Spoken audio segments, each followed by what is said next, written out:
এই জন্য আজকে আমরা ঈদুল ফিতরের নামাজে আসবো। তাকবীর পড়তে পড়তে আমরা সবাই ঘর থেকে বের হয়ে যাই।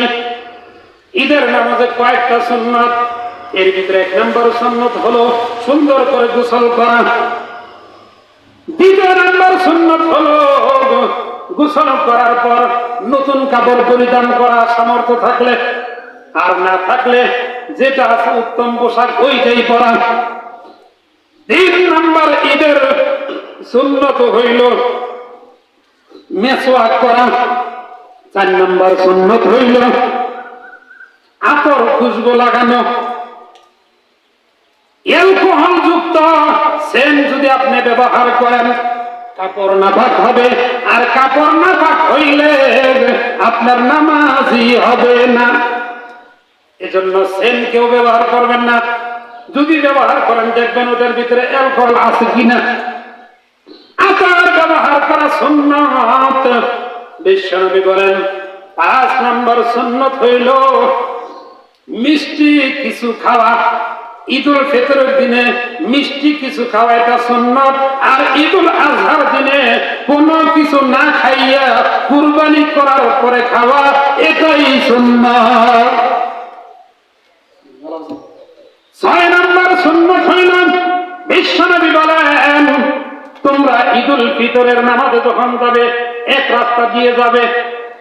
7 নম্বর সুন্নাত হইল যে রাস্তা দিয়া মাঠের নামাজে গেলা ওই রাস্তা দিয়ে না যাইয়া অন্য রাস্তা দিয়ে আসবে। তারপরে বিশ্বনবী বলেন আরেকটা সুন্নাত যেটা সেটা হলো পারলে ঈদগাহে যাইয়া ঈদের নামাজ পড়া। যেমন আজকে আপনাদের টাঙ্গাইল জেলা গোপালপুর থানার অন্তর্গত হেমনগর ইউনিয়নে ঐতিহ্যবাহী বাংলা বাজার মাঠ, উপরে খুব সুন্দর সামিয়ানার ব্যবস্থা করা আছে। এরকম মাঠের ব্যবস্থা অনেক জায়গায় খুব কমই আছে। এই মাঠের ব্যবস্থা, মাঠের ভিতরে যাইয়া ঈদের নামাজ পড়া এটাও আরেকটা সুন্নাত। তবে যে জায়গায় মাঠের ব্যবস্থা নাই, মসজিদে নামাজ হয়, তাদের নামাজ হবে না এরকম না, তাদেরও নামাজ হবে, কিন্তু এই সুন্নাতটা তারা পাইলে না। তারপরে বিশ্বনবী বলেন মাঠের জন্য যখন তোমরা রওনা দিবে তাকবীর করতে করতে আসবে, এটাও আরেকটা সুন্নাত। বলে কি তাকবীর করবে? আমার সাথে পড়েন আর মুখস্থ করেন আল্লাহু আকবার, আল্লাহু আকবার, লা ইলাহা ইল্লাল্লাহু, আল্লাহু আকবার, আল্লাহু আকবার, লিল্লাহিল হামদ, আল্লাহু আকবার, আল্লাহু আকবার, লা ইলাহা ইল্লাল্লাহু, আল্লাহু আকবার, আল্লাহু আকবার, লিল্লাহিল হামদ, আল্লাহু আকবার, আল্লাহু আকবার, লা ইলাহা ইল্লাল্লাহু, আল্লাহু আকবার, আল্লাহু আকবার, ওয়ালিল্লাহিল হামদ।